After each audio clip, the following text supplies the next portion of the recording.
18-year-old Molly O'Brien also wants to fix her face. I think the perfection is definitely a ballerina thing. Even though it already appears flawless. And 3, and up. This California native believes a perfect face could help her land the perfect career.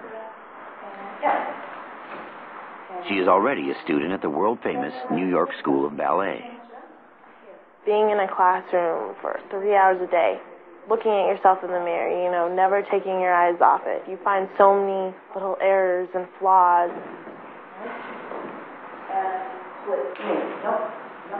The flaw Molly sees is a small bump left over from a broken nose when she was just 2. But it's big enough to make her feel self-conscious. If I can fix something, I'll do it. 1, and 2, and... She's also having trouble breathing. So her mother Sheila has given her the okay to get a rhinoplasty, a nose job. And 3, and 4. The appearance as a performer is important. So we just wanted to take the opportunity while we're doing the surgery for the breathing to refine her nose and just make her whole facial appearance for an audience perfect. Yes. I feel more pressure as a teenager. I mean, you get up every morning, you want to do your hair, you want to do your makeup. But as far as dance, you go in there and to work your butt off, you know, to get strong, to be healthy. And it was more of, you know, I might look cuter. Up. Yeah. Tomorrow, Molly goes under the knife, hoping a new nose will bolster her self-confidence. I know it's going to come out good.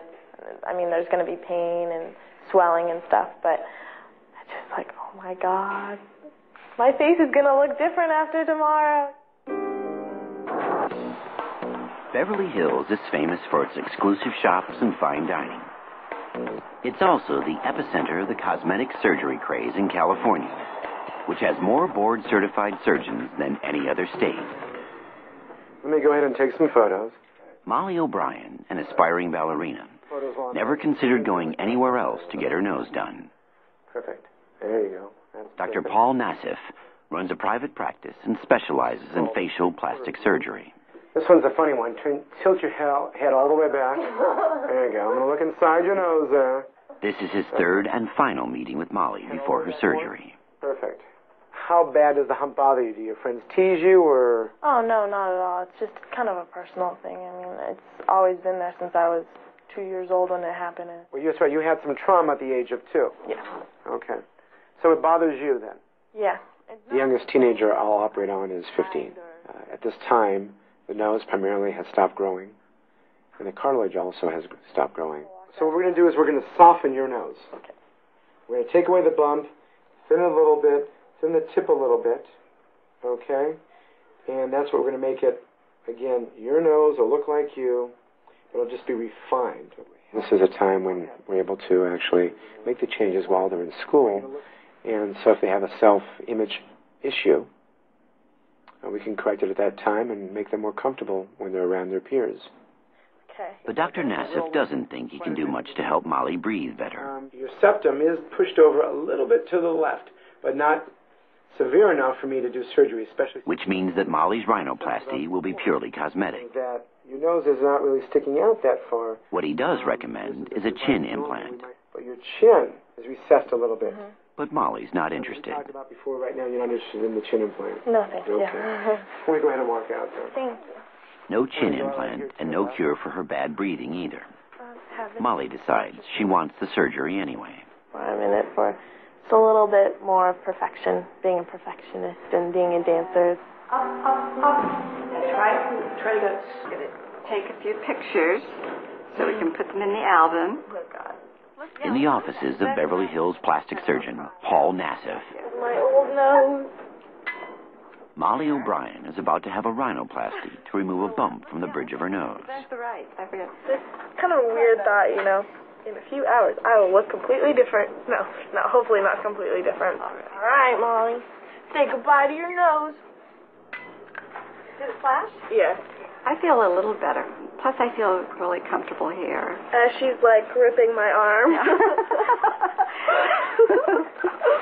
The rhinoplasty, at least sought by most surgeons is the hardest procedure of all. It's three-dimensional, and every little thing you do can really greatly affect what the nose is going to look like. Bye, Mommy. Bye, honey. Nose jobs, which cost about $5,000, are the most popular procedure among teens. Good girl. Go in. Rock and roll. 3 hours after going into surgery, Molly O'Brien is waking up with a new nose. You did really well. You're going to be so happy. You look really good. And the verdict is unanimous. You like my hat here? Uh-huh. Everything went perfect. Really? Perfect. Cool. You're getting a little black and blue, but not that much. After you finish talking to your mom, I want that ice on your eyes, though. Okay? The last detail is to record the moment on film. Go ahead and do the 10 if you want. 1, 2, 3. Dance in this picture. At least she's not vain, is she? Take a picture of herself like that. So, you just got your nose done? Is that pretty? Mm-hmm. Just 4 weeks later, How was it? Like, my biggest fear was, looking like a Barbie and coming out with, like, this plastic, ugly nose. Molly's getting tips on how to make up her new look before a follow-up appointment with Dr. Nassif. I love my nose. It's so cute. It's all small and petite, and then the bump is gone and it's narrower. So, I went up to my friends and I was like, how does it look? The ones that I told, they're like, well, what exactly did you have done? And I was like, oh, good, you can't tell.